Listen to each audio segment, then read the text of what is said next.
Hello, my dear students. Today's class we deals with one of the philosophical existential novel, Zorba the Greek, written by the Greek writer Nicholas Kazantzakis. Nicholas Kazantzakis ഒരു Greek എഴുത്തുകാരനാണ്. അദ്ദേഹത്തിൻ്റെ time period എന്ന് പറയുന്നത് 1883 മുതൽ 1957 വരെയായിരുന്നു. അദ്ദേഹം ഒരു നോവലിസ്റ്റാണ്, പോയറ്റാണ്, ഡ്രമാറ്റിസ്റ്റാണ്, അതുപോലെ തന്നെ ഒരു എക്സ്പ്ലോറർ കൂടിയായിരുന്നു അദ്ദേഹം. അദ്ദേഹത്തിൻ്റെ പല വർക്കുകളിലും നമുക്ക് ഇതുപോലെയുള്ള existentialism, philosophical attitude, spirituality, human condition ഇതിനെയൊക്കെ ഡിപ്പിക്റ്റ് ചെയ്യുന്ന തീമുകൾ കാണാൻ സാധിച്ചിരുന്നു. അദ്ദേഹം 1883 ക്രെറ്റയിലുള്ള ഹെറാക്ലിയോൺ എന്ന് പറയുന്ന സ്ഥലത്താണ് അദ്ദേഹം ജനിച്ചത്. അദ്ദേഹത്തിൻ്റെ ഫാദറിന് മിലിറ്ററിയുമായി ഉള്ള അഭേദ്യ ബന്ധവും പിൽക്കാലത്ത് പാരീസിൽ നിന്ന് ലഭിച്ച അദ്ദേഹത്തിൻ്റെ ഫിലോസഫിക്കൽ എഡ്യൂക്കേഷനും ഒക്കെ തന്നെ അദ്ദേഹത്തിൻ്റെ എഴുത്തുകളിലേക്ക് ഒരുപാട് കോൺട്രിബ്യൂഷൻസ് നൽകിയിട്ടുണ്ട്.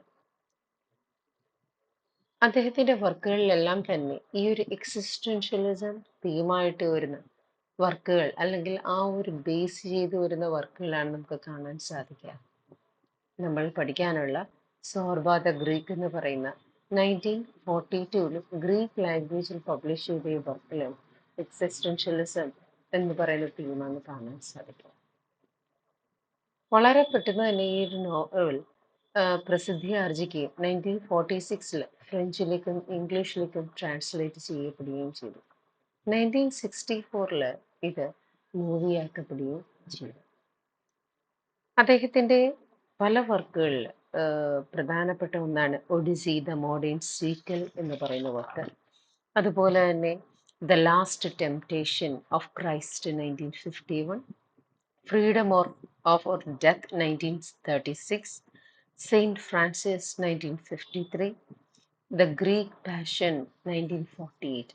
ഇതിൻ്റെ അകത്തെല്ലാം തന്നെ ഗ്രീക്ക് ചിന്തകളും ഗ്രീക്ക് ജോഗ്രഫിക്കൽ ഏരിയയും അതുപോലെ തന്നെ ഗ്രീക്ക് കൾച്ചറുമൊക്കെ മുന്നോട്ട് കൊണ്ടുവരാൻ അദ്ദേഹം ശ്രമിച്ചിരുന്നു.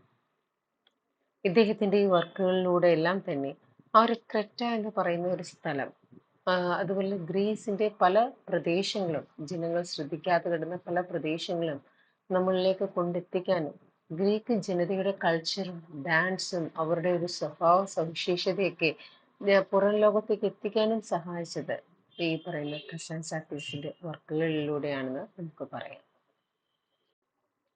നെക്സ്റ്റ് നമുക്ക് ഇതിൻ്റെ അകത്തുള്ള ക്യാരക്ടേഴ്സിനെ ഒന്ന് അനലൈസ് ചെയ്യാം. ദ ഗ്രീക്ക്, ആ ഒരു ടൈറ്റിൽ തന്നെയുണ്ട് നമ്മളുടെ titular character Alexis Zorba. Alexis Zorba ഒരു 65 വയസ്സുള്ള ഡാൻസിനെയും പ്രണയത്തെയും കഥകളെയും ഒക്കെ ഇഷ്ടപ്പെടുന്ന ഒരു വ്യക്തിയാണ്. നമ്മൾക്ക് മുമ്പില് നറേറ്ററിന്റെ അടുത്ത് പെട്ടെന്നാണ് സോർബ എന്ന കഥാപാത്രം അവതരിക്കുന്നത്. അദ്ദേഹം നറേറ്ററിന്റെ മൈൻ ഓവർസിയർ ആയിട്ടും അതുപോലെ തന്നെ നറേറ്ററിന്റെ മെന്ററായിട്ടും എംപ്ലോയറായിട്ടും ജീവിതത്തെ വല്ലാതെ ഇഷ്ടപ്പെടുന്ന, ഒരുപാട് സ്നേഹിക്കാനും പ്രണയിക്കാനും ചിരിക്കാനും ഡാൻസ് ചെയ്യാനും ഒക്കെ ഇഷ്ടപ്പെടുന്ന, ഓരോ നിമിഷവും ജീവിതത്തെ ആസ്വദിക്കുന്ന ഒരു വ്യക്തിയായിട്ടാണ് നമ്മൾക്ക് മുമ്പിൽ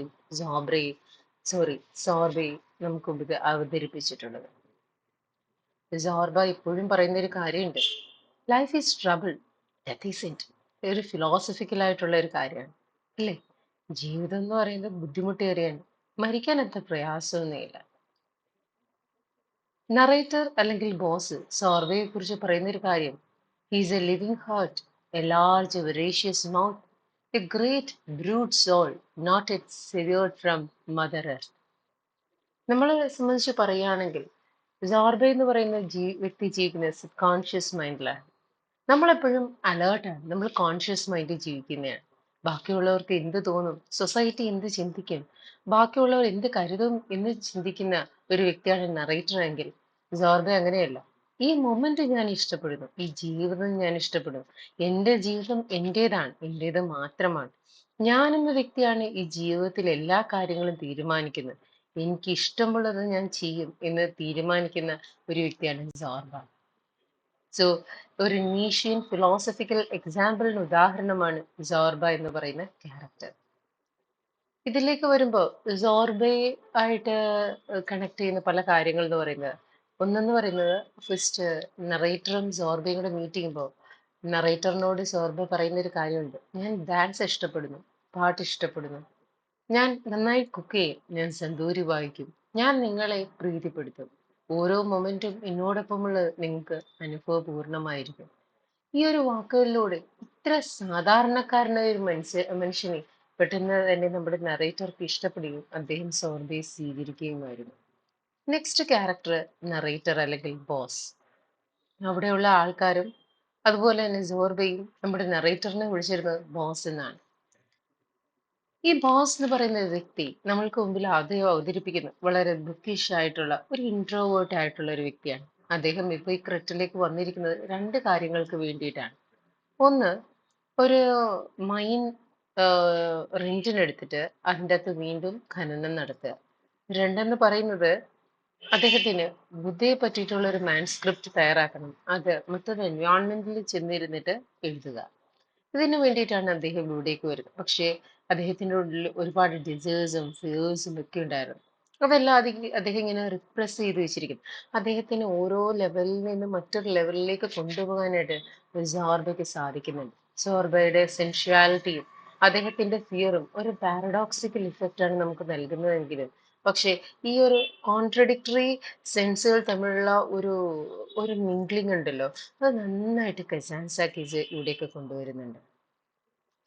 അറ്റ് ദ എൻഡ് സോർബയുടെ മരണവാർത്ത നമ്മളുടെ നറേറ്റർ അറിയുമ്പോൾ അദ്ദേഹം ഇങ്ങനെ പലവട്ടം ചിന്തിക്കുന്നുണ്ട്, സോർബയെ കാണാൻ പോണം, പോണം, പോണം എന്നൊക്കെ ചിന്തിക്കുന്ന ഒരു അവസരത്തിലാണ് സോർബയെ പറ്റി അദ്ദേഹം എഴുതുന്നത്.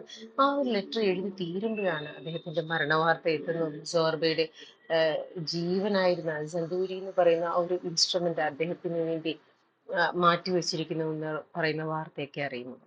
സോ ഈ ഒരു നോവലിലേക്ക് വരുമ്പോൾ ഏറ്റവും കൂടുതൽ റിലേഷൻഷിപ്പ്, ഒരു മെൻ റിലേഷൻഷിപ്പ്, ആ ഒരു മെൻ റിലേഷൻഷിപ്പ് എന്ന് പറഞ്ഞാൽ ഫിസിക്കൽ ആയിട്ടുള്ളതല്ല, പക്ഷെ മെന്റൽ റിലേഷൻഷിപ്പ്, ആ ഒരു എത്തീറിയൽ റിലേഷൻഷിപ്പ് ആയിട്ടാണ് ഇവരുടെ ഒരു റിലേഷൻഷിപ്പിനെ അദ്ദേഹം കാണിച്ചിരിക്കുന്നത്.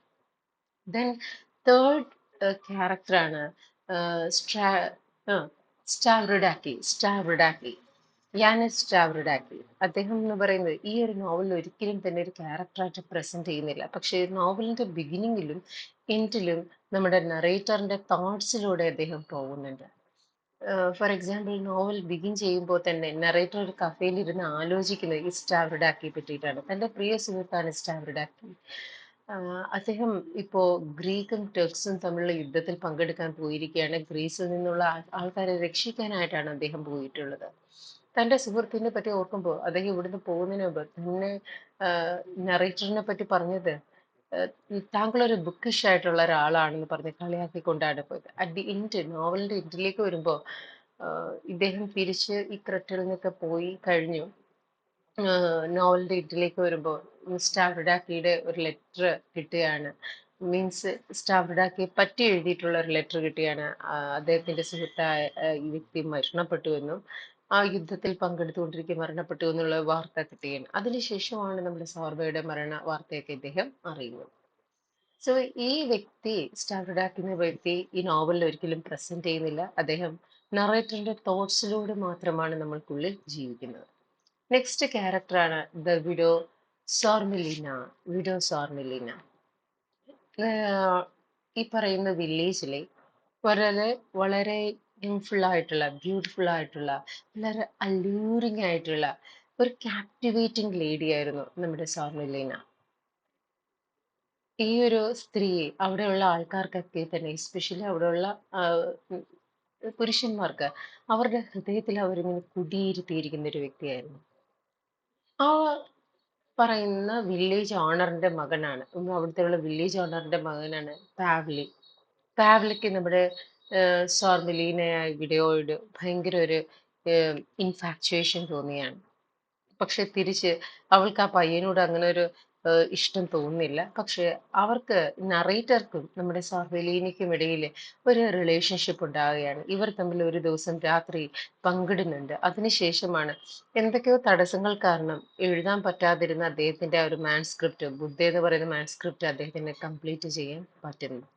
ബട്ട് നമ്മൾ കാണുമ്പോൾ ഇതിൻ്റെ അകത്ത് ഒരു ട്രാജിക് എന്റാണ് സോംബ്രലിനിക്കുള്ളത്, വിഡോയ്ക്കുള്ളത്. കാരണം ഈ പാവ്ലി ഇവളോടുള്ള ഇഷ്ടം, അല്ലെങ്കിൽ ഇവളോടുള്ള ഇഷ്ടം കാരണം, ഇവൾ ആ ഒരു ഇഷ്ടം റിട്ടോർട്ട് ചെയ്യാത്തത് കാരണം തന്നെ പാവ്ലി അവൻ ഒരു റിവറിൽ ചാടിയിട്ട് ആത്മഹത്യ ചെയ്യുന്നുണ്ട്, ഡ്രൗൺ ചെയ്ത് ആത്മഹത്യ ചെയ്യുന്നുണ്ട്. അന്നേരം ഈ പെൺകുട്ടി ഒരു പള്ളിയിലേക്ക് പോകുമ്പോൾ ഈ പാവ്ലിയുടെ അച്ഛനും ബാക്കിയുള്ളവരും കാണുകയും ഇവള് കാരണമാണ് തൻ്റെ മകൻ കൊല്ലപ്പെട്ടതെന്ന് വാദിച്ചുകൊണ്ട് പള്ളിക്കകത്തിട്ട് ഇവളെ കൊല്ലുകയും ചെയ്യാണ്, സാർമെലീനെ കൊല്ലുകയും ചെയ്യാണ്. സോർബയ്ക്കും അതുപോലെ തന്നെ നമ്മുടെ നറേറ്റർക്കും യാതൊന്നും തന്നെ ചെയ്യാൻ പറ്റുന്നില്ല. ഇവർ പറയുന്നതൊന്നും കേൾക്കാതെ തന്നെ ഈ ഒരു ജനക്കൂട്ടം, ആ ഒരു മോബ് ഈ പറയുന്ന വിഡോയെ ആക്രമിക്കുകയും അവളെ കൊലപ്പെടുത്തുകയും ചെയ്യുന്നുണ്ട്. അങ്ങനെ ഒരു ട്രാജിക്കിന്റെ ഈ ഒരു സ്റ്റോറിയിലേക്ക് വരുന്നുണ്ട്. ദെൻ വരുന്ന നെക്സ്റ്റ് ക്യാരക്ടറാണ് മാഡം ഹോർട്ടൻസ്. മാഡം ഹോർട്ടൻസ് നമ്മുടെ അലക്സിസ് സാർബയുടെ പ്രിയ കാമുകിയാണ് മാഡം ഹോർട്ടൻസ്. നേരത്തെ അവിടെ ഉണ്ടായിരുന്ന ഇപ്പൊ ഈ ക്രെറ്റിലെ ഒരു ഇന്നിന്റെ ഓണറായിട്ടാണ് മാഡം ഹോർട്ടൻസ് ഈ നോവലിലേക്ക് വരുന്നത്. നോവലിലേക്ക് വരുമ്പോൾ ആദ്യമായിട്ട് അലക്സിസ് ഓർബയും അതുപോലെ തന്നെ നറേറ്ററും താമസിക്കുന്നത് ഹോർട്ടൻസിന്റെ ഇന്നിലാണ്. അവിടെ ഒരുപാട് ബാറ്റിംഗ് ക്ലബുകളൊക്കെ ഉണ്ട്. അന്നേരം ഇവരവിടെയാണ് ആദ്യമായിട്ട് സ്പെൻഡ് ചെയ്യുന്നത്. ലേറ്റർ ഇവ ഹോർട്ടൻസിന്റെയും അതുപോലെ തന്നെ സോർബയുടെയും ഇടയിൽ ഒരു അഫെയർ രൂപപ്പെടുകയും ഹോർട്ടൻസിനെ ഒരു പോയിന്റ് ഓഫ് ടൈമിൽ നമ്മുടെ അലക്സിസ് സാർബ വിവാഹം കഴിക്കുകയും ചെയ്യുന്നുണ്ട്. ലേറ്റർ ഹോർട്ടൻസ് ഒരു മാരകമായ അസുഖത്തിലൂടെ കടന്നുപോയും അവർ കിടപ്പിലാവുകയും അതുവരെ ആ ഒരു സ്ഥലത്തുള്ള ആൾക്കാർ വലിയ രീതിയിൽ കണ്ടുകൊണ്ടിരുന്ന ഹോർട്ടൻസിനെ അവർ ലൂട്ട് ചെയ്യാൻ, അവർ കൊള്ളയടിക്കുകയും ഹോർട്ടൻസിനെ അവർ തഴഞ്ഞു കളയുകയും ചെയ്യുന്നുണ്ട്. അങ്ങനെ ഹോർട്ടൻസ് മരണപ്പെടുന്നുണ്ട്. ഓക്കെ, ഒരു നെക്സ്റ്റ് ക്യാരക്ടറായിട്ട് ഇതിൻ്റെ അകത്തേക്ക് ഹോർട്ടൻസ് എന്ന് പറയുന്ന ക്യാരക്ടർ വരുന്നുണ്ട്. പിന്നെ നേരത്തെ നമ്മൾ പറഞ്ഞ പാവ്ലി എന്ന് പറയുന്നത് സോർമെലീനയുടെ സോർമെലീനെ വിവാഹം കഴിക്കണമെന്ന് ആഗ്രഹിച്ച ഒരു വ്യക്തിയാണ് പാവ്ലി. അങ്ങനെയാണ് പിന്നീട് മരണപ്പെടുന്നത്. പിന്നീട് പാവ്ലിയുടെ അച്ഛൻ വരുന്നുണ്ട്, മാവറിഡോണോ. ഓക്കെ, പാവ്ലിയുടെ അച്ഛൻ വരുന്നുണ്ട്. അദ്ദേഹം ഇതിൻ്റെ അകത്തൊരു ക്യാരക്ടറായിട്ട് നമുക്ക് കാണാൻ സാധിക്കും. So that's all about the characters. നമുക്ക് ഇനി ഇതിൻ്റെ ഒരു സമ്മറി എന്താണെന്ന് നോക്കാം. ഇനി നമുക്ക് സോർബ ദ ഗ്രീക്ക് എന്ന് പറയുന്ന നോവലിന്റെ സമ്മറി ഒന്ന് നോക്കാം. സോർബ ദ ഗ്രീക്ക് ഈ ഒരു നോവൽ സ്റ്റാർട്ട് ചെയ്യുന്നത് നറേറ്റർ ക്രെറ്റിലുള്ള പൈറേസ് എന്ന് പറയുന്ന ഒരു കഫേയിൽ ഇരിക്കുന്നതോടുകൂടിയാണ്.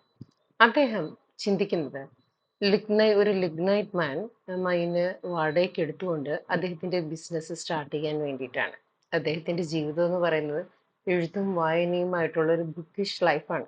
അന്നേരം അത് മാറ്റി വെച്ചിട്ട്, അല്ലെങ്കിൽ അതിനോടൊപ്പം തന്നെ മറ്റെന്തെങ്കിലും കാര്യത്തിലും കൂടി ഏർപ്പെടണമെന്ന് ചിന്തിച്ചിട്ട് അദ്ദേഹം ക്രെറ്റിലുള്ള ഒരു ലിഗ്നൈറ്റ് മൈൻ വാടകയ്ക്ക് എടുക്കാൻ വേണ്ടിയിട്ട് ഇരിക്കുകയാണ്. അന്നേരത്തേക്കാണ് അദ്ദേഹത്തിന്റെ ഫ്രണ്ടായിട്ടുള്ള സ്ട്രാവിഡയ്ക്ക് നമ്മൾക്ക് മുൻപിലേക്ക് ഇൻട്രൊഡ്യൂസ് ചെയ്യുന്നത്. സ്ട്രാവിഡയ്ക്ക് ഇപ്പോൾ ഗ്രീക്കും ടർക്സും തമ്മിൽ യുദ്ധം നടക്കുകയാണ്. അതിനിടെ ഗ്രീക്സിലുള്ള ആൾക്കാരെ രക്ഷിക്കാൻ വേണ്ടിയിട്ട് അദ്ദേഹം അങ്ങോട്ട് പോവുകയാണ്. അന്നേരം നറേറ്ററിനെ അദ്ദേഹം ഒരു ബുക്ക് വേമായിട്ട് അദ്ദേഹം കളിയാക്കി വിളിക്കുന്നുണ്ട്. നീ നീ ഈ പറയുന്ന പുസ്തകപ്പൂട്ടുമായിട്ട് നീ ഇട്ടിരിക്കത്തേ ഉള്ളൂ. നീ ലിഗ്നൈറ്റ് മൈനൊന്നും ഇതൊന്നും റെന്റിന് എടുത്തിട്ടൊന്നും ഒരു കാര്യമില്ല. നീ അവിടെ പോയിട്ട് എന്ത് ചെയ്യാനാന്നൊക്കെ ചോദിക്കുമ്പോൾ എനിക്ക് അവിടെ ചെന്നിട്ട് അത് വർക്ക് ചെയ്യണം. അതിനോടൊപ്പം തന്നെ എനിക്ക് മറ്റൊരു പ്രോജക്റ്റ് ആയിട്ടുള്ള ഒരു ബുദ്ധയെ പറ്റിയിട്ടുള്ള ഒരു മാൻസ്ക്രിപ്റ്റ് എഴുതാൻ എൻ്റെ മനസ്സിൽ താല്പര്യമുണ്ട്. എനിക്ക് അങ്ങനെ ഒരു ചേഞ്ച് ഓഫ് എൻവയോൺമെന്റ് കൂടെ ആവശ്യമാണ് സ്ട്രാവിഡ്കിയിൽ അദ്ദേഹം പറയുന്നുണ്ട്. അങ്ങനെ ഇവർ തമ്മിൽ സംസാരിച്ച് പിരിയുകയാണ്. ആ ഒരു സമയത്താണ് അലക്സിസ് ഓർബ എന്ന് പറയുന്ന ക്യാരക്ടർ അങ്ങോട്ട് കയറി വരുന്നത്. നറേറ്ററിന്റെ തോട്ടിലേക്ക് എന്ന് വെച്ച് കഴിഞ്ഞാൽ ഈ പറയുന്ന സ്ട്രാവിഡിക്കയുമായിട്ടുള്ള കോൺവെർസേഷൻ എല്ലാം തന്നെ നറേറ്ററിന്റെ തോട്ട്സിൽ ഉണ്ടാകുന്നതാണ്. അയാളുടെ ചിന്തകളിലൂടെ കടന്നു പോവുകയാണ്. ഞാൻ അങ്ങനെ ഇരുന്നപ്പോഴത്തേക്ക് എൻ്റെ ഇടുക്കിൽ അവൻ വന്നങ്ങനെ പറഞ്ഞില്ലായിരുന്നു എന്നുള്ള ഒരു ചിന്തയൊക്കെ പോവുകയാണ്. ആ ഒരു അവസരത്തേക്ക് ആ തോട്ട്സ് ഇന്ററപ്റ്റ് ചെയ്തുകൊണ്ട് അലക്സിസ് സോർബ എന്ന് പറയുന്ന വ്യക്തി അദ്ദേഹത്തിന്റെ ഫ്രണ്ടിലേക്ക് വരികയാണ്. സോർബ അദ്ദേഹത്തിനെ അപ്രോച്ച് ചെയ്തുകൊണ്ട് പറയാണ്, ഞാൻ നല്ലൊരു കുക്കാണ്, ഞാൻ നന്നായിട്ട് സന്തൂരി ഇൻസ്ട്രുമെന്റ് വായിക്കും, നന്നായിട്ട് പാട്ട് പാടും, ഞാൻ നല്ലൊരു മെന്ററാണ്, ഞാൻ നിങ്ങളുടെ മൈന് അതിന്റെ മേൽനോട്ടമൊക്കെ വഹിക്കാനായിട്ട് ഞാൻ നിങ്ങളോട് കൂടെ കൂട്ടട്ടെയോ, എനിക്ക് വേറെ പ്രത്യേകിച്ച് റിലേഷൻഷിപ്പുകളൊന്നും ഇല്ല എന്ന് പറയുന്നു. അന്നേരം സോർബയുടെ ഒരു ബോൾഡ്നെസ്സും സിംപ്ലിസിറ്റിയും ഒക്കെ കണ്ട അദ്ദേഹം തന്നോട് കൂടെ കൂട്ടിക്കൊള്ളാനായിട്ട് സോർബേഡിക്ക് പറയാണ്. അന്നേരം ഇവർ രണ്ടുപേരും കൂടെ സംസാരിക്കുന്നത് ആ കഫേയിലുള്ള ആൾക്കാർ കേൾക്കുന്നുണ്ട്. കഫേയിലുള്ള പലരും അന്നേരം ഇവർക്ക് താമസിക്കാൻ ഒരിടം വേണം. ഓക്കെ.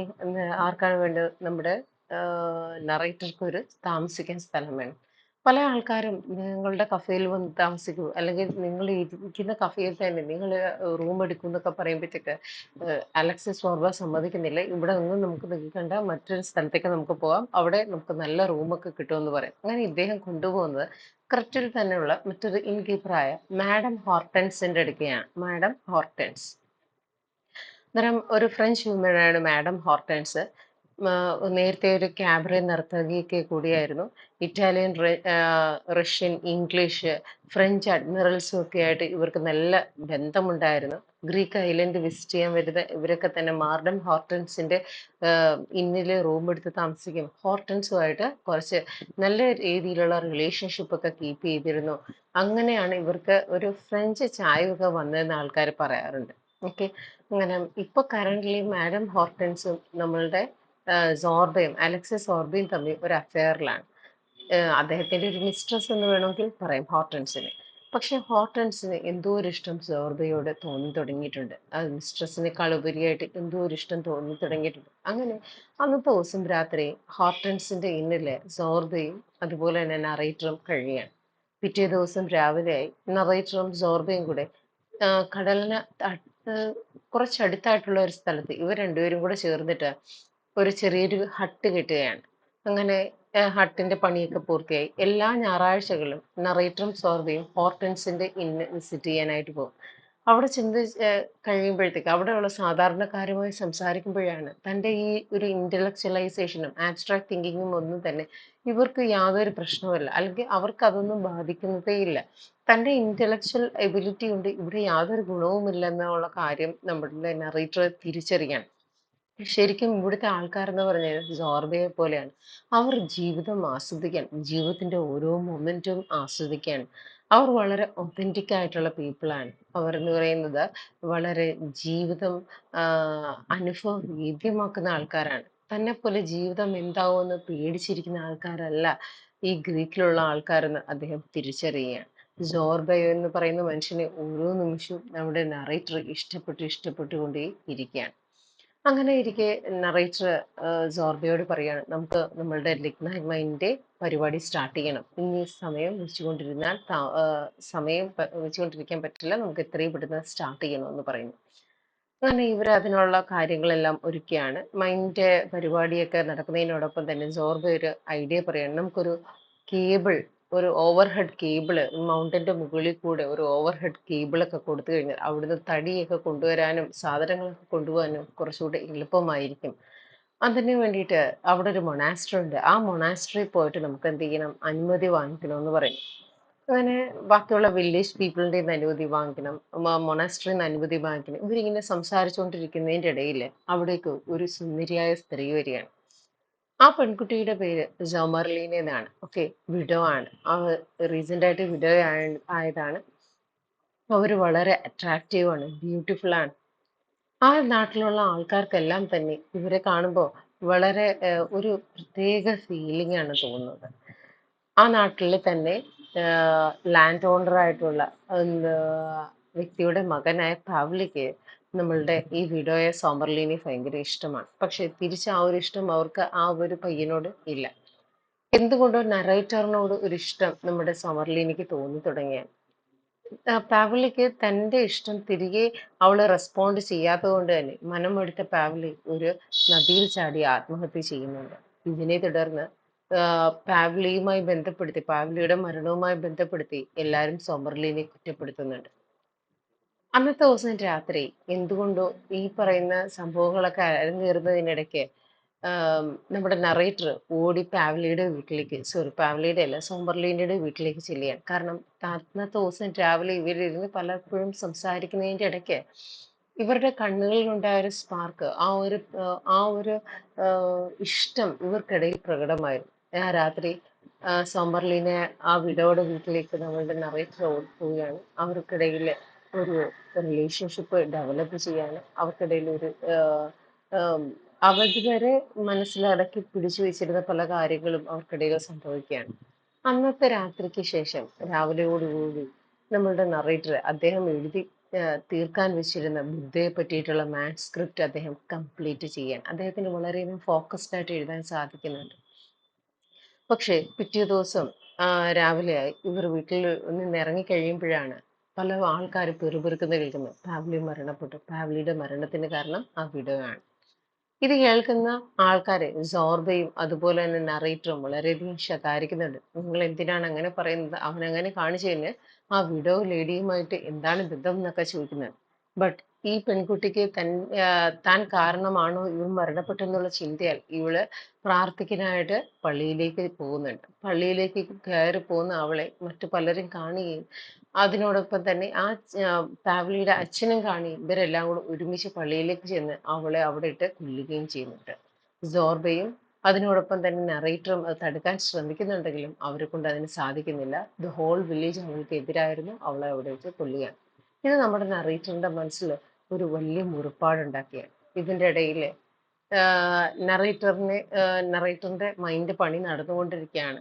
നറേറ്റർ പറയാണ്, നമ്മൾ നേരത്തെ പറഞ്ഞു വെച്ചിരുന്ന ആ കേബിൾ ലൈൻ, ആ ഒരു മൈൻഡ് കേബിൾ ലൈൻ പണി ഇനി നീട്ടിക്കൊണ്ടുപോകാൻ പറ്റില്ല. എൻ്റെ കയ്യിലുള്ള പൈസ മുഴുവൻ തീരാറായി, പണം തീരാറായിട്ടുണ്ട്. അതുകൊണ്ട് എത്രയും പെട്ടെന്ന് അത് തീർക്കണമെന്ന് പറയുകയാണ്. അങ്ങനെ സോർബ സാധനങ്ങളൊക്കെ വാങ്ങിക്കാനായിട്ട് മറ്റൊരു വില്ലേജിലേക്ക്, ഒരു ടൗൺ വില്ലേജ് അല്ല, ഒരു ടൗൺ ഏരിയയിലേക്ക് പോവുകയാണ്. അന്നേരം നമ്മുടെ നറേറ്ററിന്റെ കയ്യിലുണ്ടായിരുന്ന പൈസയിൽ 3/4 പങ്കും വാങ്ങിച്ചുകൊണ്ടാണ് സോർബ ഇവിടെ നിന്നും ഇർക്കാല എന്ന് പറയുന്ന ഒരു വില്ലേജിലേക്ക്, ഒരു ടൗൺ ഏരിയയിലേക്ക് പോകുന്നത്. ഓക്കെ, 2 ദിവസത്തിനകം വരാമെന്ന് പറഞ്ഞു പോകുന്ന സോർബ 3 ദിവസം കഴിഞ്ഞിട്ട് അവന്റെ വിവരമൊന്നും കാണുന്നില്ല. ഒരു 4-5 ദിവസം കഴിഞ്ഞിട്ട് വിവരം കേൾക്കുന്നില്ല. യാതൊന്നും തന്നെ അറിയാൻ വയ്യ. അങ്ങനെ ഹോർട്ടൻസ് ഇടയ്ക്കിടയ്ക്ക് വന്ന് അന്വേഷിക്കുമായിരുന്നു. എങ്ങനെയാണ് അവനെ പറ്റി എന്തെങ്കിലും അറിഞ്ഞു, സോർബ എപ്പം വരും എന്നൊക്കെ ഹോർട്ടൻസ് വന്ന് അന്വേഷിക്കുന്നുണ്ട്. അങ്ങനെ 6-ാമത്തെ ദിവസമായപ്പോൾ മിൻകോ എന്ന് പറയുന്ന ചെറുക്കൻ, ആ ഒരു കൊച്ചു പയ്യനുണ്ട്, അവനൊരു ലെറ്റർ കൊണ്ട് കൊടുക്കുകയാണ്. എന്നിട്ട് ആ ലെറ്ററിൽ എഴുതിയിരുന്ന ഇങ്ങനെയാണ്: ഞാനാണെങ്കിൽ നിങ്ങൾക്ക് വേണ്ടുന്ന കേബിൾ ലൈൻ്റെ സാധനങ്ങൾ വാങ്ങിക്കാനാണ് ഇവിടെ വന്നത്. പക്ഷേ ഇവിടെ വന്നപ്പോഴത്തേക്ക് ഇർക്കാലിയോ എന്ന് പറയുന്ന സ്ഥലത്ത് വെച്ച് എനിക്ക് അതിസുന്ദരിയായ ഒരു യങ് വുമണുമായിട്ട് ഞാൻ ഒരു റിലേഷൻഷിപ്പിലാവുകയും അവളുമായിട്ട് ഞാൻ കുറച്ച് ദിവസം ഇവിടെ ടൈം സ്പെൻഡ് ചെയ്യുകയും ചെയ്യാണ്. അങ്ങനെ ഞാൻ 6-ാമത്തെ ദിവസം കഴിഞ്ഞ് ഞാൻ 2 ദിവസത്തിനകം ഞാൻ നിങ്ങളുടെ അടുത്തേക്ക് എത്രയും പെട്ടെന്ന് സാധനങ്ങളുമായി എത്തിച്ചേരുന്നതായിരിക്കും എന്നൊക്കെ പറഞ്ഞ് നമ്മളുടെ നറേറ്ററിനെ സമാധാനിപ്പിക്കാം. എന്നിട്ട് ഈ ഒരു ലെറ്റർ വന്ന അവസരത്തിൽ ഹോർട്ടൻസ് അവിടെ ഉണ്ട്. ഓക്കെ, മാഡം ഹോർട്ടൻസ് അവിടെ ഉണ്ട്. ഹോർട്ടൻസ് ചോദിക്കും, സോർബ എന്താണ് എഴുതിയിരിക്കുന്നത്? സോർബ എപ്പോഴും വരുമെന്നാണ് പറഞ്ഞിരിക്കുന്നത്. അന്നേരം അവിടെ മറ്റൊരു മിസ്ട്രസ്സുമായിട്ട് സോർബ ആടിപ്പാടി ജീവിതം ആർത്തുല്ലസിക്കുകയാണെന്ന് ഒരിക്കലും ഹോർട്ടൻസിനോട് പറയാൻ നമ്മുടെ നറേറ്ററിന് തോന്നിയില്ല. നറേറ്റർ പറഞ്ഞത് എങ്ങനെയാണ്: സോർബ നിങ്ങളെ വളരെ മിസ് ചെയ്യുന്നു. വന്നു കഴിഞ്ഞാൽ ഉടനെ തന്നെ സോർബയും നിങ്ങളും തമ്മിലുള്ള വിവാഹം നടത്തും. അതിനു വേണ്ടിയിട്ട് അദ്ദേഹം കാത്തിരിക്കുന്നു എന്നാണ് പറഞ്ഞത്. അങ്ങനെ സന്തോഷത്തോടുകൂടി നമ്മുടെ ഹോർട്ടൻസ് തിരികെ നടത്തി പോവുകയാണ്. അങ്ങനെ കുറച്ച് ദിവസങ്ങൾക്ക് ശേഷം സോർബ തിരികെ എത്തുന്നു. വീണ്ടും കേബിളിന്റെ പണി പൂർവാധികം ശക്തിയോടുകൂടി ആരംഭിക്കുകയാണ്. ഇതിൻ്റെ ഇടയിൽ ഇവർക്ക് മൊനാസ്ട്രിയിൽ നിന്ന് കുറച്ച് പെർമിഷൻസ് കിട്ടേണ്ടതുണ്ടായിരുന്നു. ഇവരങ്ങനെ മൊനാസ്ട്രിയിലേക്ക് ചെല്ലുകയാണ്, സക്രിയസിന്റെ മൊനാസ്ട്രിയിലേക്ക്. അവിടെ ചെന്ന് മങ്കിനെ കാണുന്നുണ്ട്. അങ്ങനെ മങ്കിനോട് പറയാണ്, നിങ്ങൾക്ക് ഇതിന് വേണ്ടിയിട്ടുള്ള പെർമിഷൻസ് തരണം. അന്നേരം നമുക്ക് പറയാണ്, ഇവിടെ ഈ മൊനാസ്ട്രി നിൽക്കുന്ന കാലത്തോളം ഇവിടെ അതിനുള്ള പെർമിഷൻസ് തരാൻ പറ്റില്ല. പിന്നെ സോർബ ചെന്ന് അദ്ദേഹത്തെ നേരിട്ട് കാണുന്നു. ഇവർ തമ്മിൽ കുറച്ച് പണ ഇടപാടുകൾ പോകുന്നു. കുറച്ച് ദിവസത്തിന് ശേഷം നമ്മൾ അറിയുന്നത് ആ മൊനാസ്ട്രി തീയിട്ട് നശിപ്പിച്ചു എന്നാണ്. ഓക്കെ, സക്രിയസ് എന്ന് പറയുന്ന ഒരു മങ്ക് അവിടെ മൊനാസ്ട്രി തീയിട്ട് നശിപ്പിച്ചു എന്നാണ്. അങ്ങനെ ലേറ്റർ ഈ സക്രിയാസ് എന്ന് പറയുന്ന വ്യക്തി നമ്മുടെ നറേറ്ററിനെയും അതുപോലെ സോർബയും കാണാൻ വരുന്നുണ്ട്. നിങ്ങൾ ആവശ്യപ്പെട്ട പ്രകാരം തന്നെ ഞാനത് ചെയ്തിട്ടുണ്ട് എന്ന് പറയാണ്. പക്ഷെ ഇദ്ദേഹം പിന്നീട് കുറ്റബോധത്താൽ ഇദ്ദേഹം സ്വയം ആത്മഹത്യ ചെയ്യുകയാണ് ചെയ്തത്. ഈ മങ്ക് ആത്മഹത്യ ചെയ്യുകയാണ് ചെയ്തത്. അതിനൊക്കെ നമ്മുടെ നറേറ്റർ സാക്ഷ്യം വഹിക്കുമ്പോൾ ഇത് ഓരോന്നും അയാളുടെ മനസ്സിലേക്ക് ഒരു കുറ്റബോധമായിട്ട് ഡെവലപ്പ് ചെയ്യണം. സൊമർലീനയുടെ മരണം, അതിനോടൊപ്പം തന്നെ ഈ മങ്കിന്റെ മരണമൊക്കെ അദ്ദേഹത്തിന്റെ മനസ്സിലേക്ക് ഒരു കുറ്റബോധമായിട്ട് വരികയാണ്. ലേറ്റർ നമ്മൾ കാണുന്നതെന്ന് വെച്ച് കഴിഞ്ഞാൽ തിരികെ വന്ന നമ്മുടെ അലക്സിസ് ഓർബയോട് നറേറ്റർ പറയാണ് നീ ഹോർട്ടൻസിനെ വിവാഹം ചെയ്യണം. അങ്ങനെ ഇത്രയും നാളും ഒരു വിവാഹം ഒന്നും കഴിക്കാതിരുന്നെങ്കിൽ കൂടിയും ഇപ്പോ ഹോർട്ടൻസിനെ വിവാഹം ചെയ്യാൻ തനിക്ക് സമ്മതമാണെന്നും ഈസ്റ്ററോടുകൂടി വിവാഹം നടത്താമെന്ന് ഈസ്റ്ററിന്റെ അന്ന് വിവാഹം നടത്താമെന്ന് അങ്ങനെ അദ്ദേഹം പറയാണ്. അങ്ങനെ ഇരിക്കെയാണ് ഹോർട്ടൻസിനുമായിട്ടുള്ള വിവാഹം നിശ്ചയിച്ചതിന്റെ അന്ന് അല്ലെങ്കിൽ അന്ന് തന്നെ ആ ഒരു ടൈമിൽ തന്നെ ഹോർട്ടൻസിന് വലിയൊരു അസുഖം വന്ന് അവർ കിടപ്പിലാകുകയാണ്. ഹോർട്ടൻസ് കിടപ്പിലാവുന്നതിന്റെ കുറച്ച് നാളൊക്കെ നമ്മുടെ സോർബ നോക്കുന്നുണ്ട്. അതിന്റെ ഇടയിലാണ് ഇവർക്ക് ഓരോ പ്രശ്നങ്ങൾ സംഭവിക്കുന്നത്. ഇവരുടെ കേബിൾ ലൈൻ അതിന്റെ പണി പൂർത്തിയായി. അത് അതിന്റെ ആ ഒരു ട്രയൽ റണ്ണിന് വേണ്ടിയിട്ട് അവർ ഓരോ കാര്യങ്ങൾ ചെയ്യുന്നതിനിടയ്ക്ക് കേബിൾ ലൈൻ മൊത്തത്തിൽ പൊട്ടി താഴെ വീഴുകയും അതെല്ലാം അട്ടർ ഫെയില്യൂർ ആകുകയും ചെയ്യുകയാണ്. ഓക്കെ. അതുവരെ അതിൻ്റെ ഇൻവെസ്റ്റ് ചെയ്ത് പൈസ മുഴുവൻ നഷ്ടപ്പെട്ടു പോവുകയാണ്. അവിടെയുള്ള വില്ലേജേഴ്സും മൈൻ വർക്കേഴ്സും എല്ലാം ഇവരെ ഉപേക്ഷിച്ച് സോർബയെയും നറേറ്ററിനെയും ഉപേക്ഷിച്ച് അവർ പല വഴിക്കായി പോയി. കാരണം ഇത് ഇനി ഒരിക്കലും വർക്ക് ചെയ്യില്ല എന്ന് അവർക്ക് മനസ്സിലായി. അങ്ങനെ ആയപ്പോഴത്തേക്ക് നമ്മുടെ അലക്സിസ് സോർബയോട് നറേറ്റർ ചോദിക്കുന്ന ഒരു കാര്യമുണ്ട്. എനിക്ക് അത്യധികം ദേഷ്യത്തിലും വിഷമത്തിലും ഇരിക്കണം. എനിക്കൊന്ന് ഡാൻസ് ചെയ്യാൻ എന്നെ ഒന്ന് പഠിപ്പിക്കാമോ? എനിക്ക് ഈ വിഷാദത്തിൽ നിന്ന് കരകയറാൻ എന്നെ ഒന്ന് ഡാൻസ് ചെയ്യാൻ പഠിപ്പിക്കാമോ എന്നൊക്കെ ചോദിക്കുന്നുണ്ട്. അങ്ങനെ ഇവർ കുറച്ചു നേരം അവിടെ ഇരിക്കുന്നു. അതിനുശേഷം ഇവര് മാഡം ഹോർട്ടൻസിന്റെ വീട്ടിലേക്ക് അവർക്ക് എന്ത് പറ്റിയെന്ന് അന്വേഷിക്കാൻ പോകുമ്പോഴാണ് കാണുന്നത് മാഡം ഹോർട്ടൻസ് വളരെ അവരുടെ കണ്ടീഷനൊക്കെ വളരെ വേഴ്സ് ആയിക്കൊണ്ടിരിക്കുകയാണ്. അവർ ഏകദേശം മരണപ്പെടുന്ന ഒരു അവസ്ഥയിൽ തന്നെ എത്തിയിട്ടുണ്ട്. പക്ഷെ ആ ഒരു സമയത്തും അവരുടെ വീട് മുഴുവൻ നാട്ടിലുള്ള ആൾക്കാർ വന്ന് കൊള്ളയടിച്ചു കൊണ്ടുപോവുകയാണ്. കാരണം വീട്ടിൻ്റെ അകത്തിരിക്കുന്ന സാധനങ്ങളെല്ലാം ഹോർട്ടൻസിന് നോക്കാൻ പറ്റാത്തത് കൊണ്ട് തന്നെ ആൾക്കാർ വന്ന് കൊള്ളയടിച്ചു കൊണ്ടുപോകണം. ഇതെല്ലാം തന്നെ നറേറ്റർ കണ്ടു നിൽക്കണം. ഇത്രയും നാൾ ഈ നാട്ടുകാർക്കിടയിൽ സുപരിചിതയായിരുന്ന ഒരു വ്യക്തിയാണ് നാട്ടുകാർ തന്നെ കൊള്ളയടിക്കുന്നത്. അവരിൽ നിന്ന് യാതൊരു സഹായവും ഹോർട്ടൻസിന് ലഭിക്കുന്നില്ല. നറേറ്ററും അലക്സിസ് ഓർബയും കൂടെ ഹോർട്ടൻസിനെ നല്ല രീതിയിൽ നോക്കുന്നുണ്ട്. പക്ഷേ അദ്ദേഹത്തിന്റെ ഹോർട്ടൻസ് മരണപ്പെടുകയാണ്. ഓക്കെ. ഹോർട്ടൻസിന്റെ മരണശേഷം ഈ പറയുന്ന ഇഗ്നൈറ്റും ആ ഒരു ലിഗ്നൈറ്റ് മൈൻഡ് ആ ഫെയിലിയർ കാരണം തന്നെ നമ്മുടെ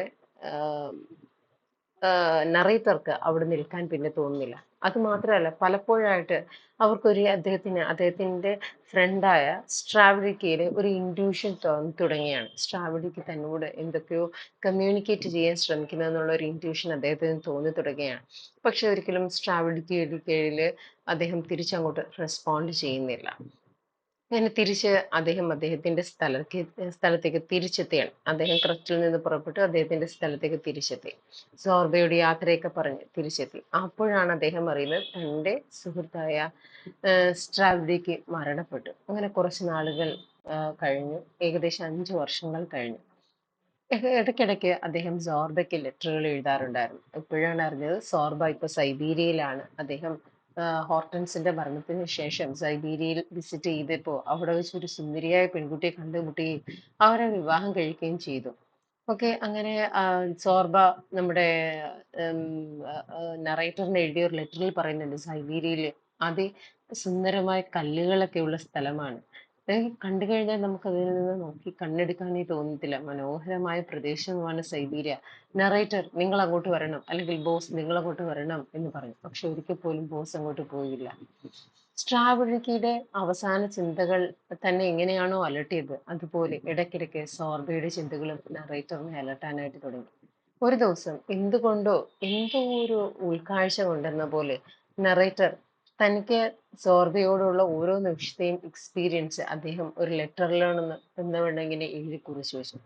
ആ ലെറ്റർ ഫിനിഷ് ചെയ്ത ഉടനെ തന്നെ സോർബയിൽ നിന്ന് ഒരു ലെറ്റർ അദ്ദേഹത്തിന് കിട്ടി.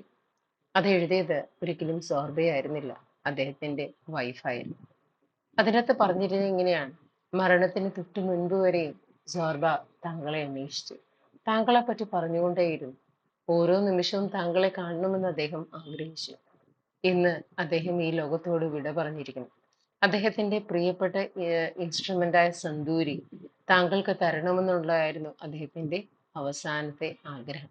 അതുകൊണ്ട് താങ്കൾ അത് ഏറ്റുവാങ്ങാനായി ഇവിടെ വരണം എന്നാണ് സോർബയുടെ ഭാര്യയായ വ്യക്തി അതിലത് എഴുതിയിരുന്നത്.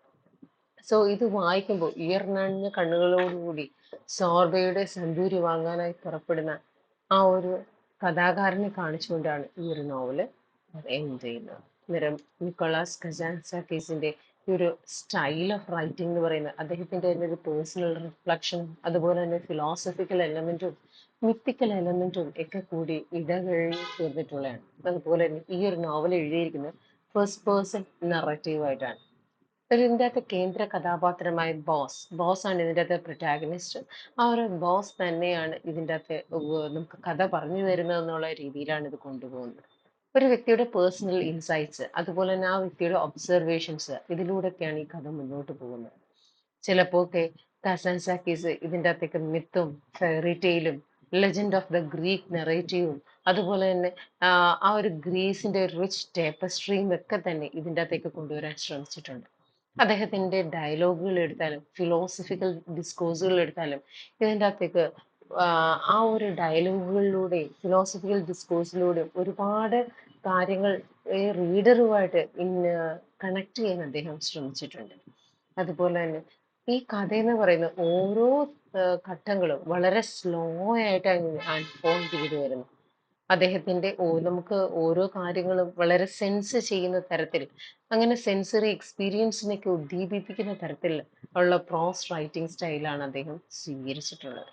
ഇദ്ദേഹത്തിന്റെ ഈ ഒരു എക്സിസ്റ്റൻഷ്യൽ ഹ്യൂമനിസ്റ്റിക് പെർസ്പെക്റ്റീവിലുള്ള റൈറ്റിംഗ്സ് കാരണം തന്നെ ജോർബ ദ ഗ്രീക്ക് ഇന്നും ജനങ്ങൾക്കിടയിൽ വളരെ പ്രസക്തമാണ്. So that's all about this class. Bye.